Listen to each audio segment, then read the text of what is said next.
Hello बच्चों, let's read this question. This question says that in the following question a statement of assertion is followed by a statement of reason. तो basically ये जो question है ये assertion reason type question है and we have to mark the correct choice as option 1 if both assertion and reason are true and reason is the correct explanation of the assertion. Option 2 if both assertion and reason are true but reason is not a correct explanation of the assertion. Option 3 if assertion is true but reason is false, and option 4 if assertion is false but reason is true. Assertion is given as neurohypophysis, also known as posterior pituitary, and reason given is hypothalamic hormone regulate the neurohypophysis through a portal circulatory system. अब अगर इस question के मैं की concept की बात करूं तो इस क्वेश्चन का जो की कॉन्सेप्ट है वो है बच्चों endocrine gland. Let me right it over here. It is endocrine gland. अब सबसे पहले तो देखो एंडोक्राइन ग्लैंड क्या होते हैं. तो बच्चों एंडोक्राइन ग्लैंड ऐसे ग्लैंड होते हैं जिनके अंदर डक्ट जो है ये प्रेजेंट नहीं होती. मतलब कि ये कैसे होते हैं, ये होते हैं बच्चों डक्टलेस. साथ ही साथ जो एंडोक्राइन ग्लैंड होते हैं ये बच्चों हार्मोन का प्रोडक्शन कराते हैं. तो बेसिकली यहाँ पे क्या होता है, यहाँ पे हार्मोन्स जो है ये प्रोड्यूस होते हैं और फिर ये जो हार्मोन होते हैं ये बच्चों ब्लड के अंदर एंटर हो जाते हैं. राइट. और ब्लड में रिलीज होने के बाद फिर ये जो हार्मोन होते हैं बच्चों ये जाकर अपने टारगेट ऑर्गन के ऊपर एक्ट करते हैं. ये किस पे एक्ट करते हैं, जो भी इनका टारगेट ऑर्गन होता है उसके ऊपर ये एक्ट करते हैं. अब हम एक एक करके अपनी दोनों स्टेटमेंट्स को चेक करेंगे. स्टेटमेंट 1 में हमें गिवन है neurohypophysis is also known as posterior pituitary. तो बच्चों असर्शन जो है ये बिल्कुल ट्रू है. अब देखो होता क्या है कि जो पिट्यूटरी ग्लैंड है, जो पिट्यूटरी ग्लैंड है ये एनाटॉमिकली दो पार्ट्स में डिवाइडेड होती है. कौन कौन से?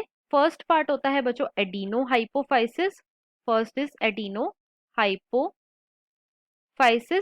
जिसे हम कॉमनली क्या बोलते हैं, जिसे हम कॉमनली बोलते हैं एंटीरियर पिट्यूटरी. इसे हम कॉमनली क्या बोल रहे हैं, एंटीरियर पिट्यूटरी. राइट. और दूसरा पार्ट क्या होता है, दूसरा पार्ट होता है बच्चों न्यूरोहाइपोफाइसिस. इट इज न्यूरोहाइपोफाइसिस, जिसे हम कॉमनली क्या बोलते हैं, जिसे हम कॉमनली बोलते हैं posterior pituitary. Posterior pituitary. Right. तो यहाँ पे क्वेश्चन में जो हमें असर्शन गिवन है ये बिल्कुल ट्रू गिवन है.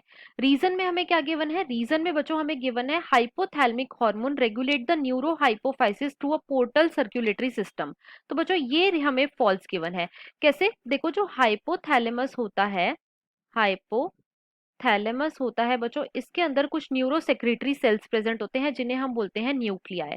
अब ये जो न्यूक्लियाई होते हैं ये बच्चों हार्मोन का प्रोडक्शन कराते हैं और फिर ये जो हार्मोन होते हैं ये पिट्यूटरी ग्लैंड के जो हार्मोन्स होते हैं उनकी सेक्रीशन और उनकी सिंथेसिस को रेगुलेट करते हैं. अब जो हाइपोथैलेमस होता है ये बच्चों एडिनो हाइपोफाइसिस मतलब कि एंटीरियर पिट्यूटरी के हार्मोन को रेगुलेट करता है थ्रू पोर्टल सर्कुलेटरी सिस्टम. लेकिन जो पोस्टीरियर पिट्यूटरी होती है बच्चों ये डायरेक्ट न्यूरल रेगुलेशन से कंट्रोल होती है. हाइपोथैलेमस जो है ये डायरेक्ट न्यूरल सिग्नल जो है ये देता है किसको, पोस्टीरियर पिट्यूटरी को. राइट. तो क्वेश्चन में हमें रीजन जो है ये फॉल्स गिवन है और जो असर्शन है ये ट्रू गिवन है. तो इसके अकॉर्डिंग जो हमारा मोस्ट अप्रोप्रिएट ऑप्शन होएगा वो है बच्चों option number 3. That is if assertion is true but reason is false. So the final answer of this question is option number 3. I hope you understood it well. Best of luck.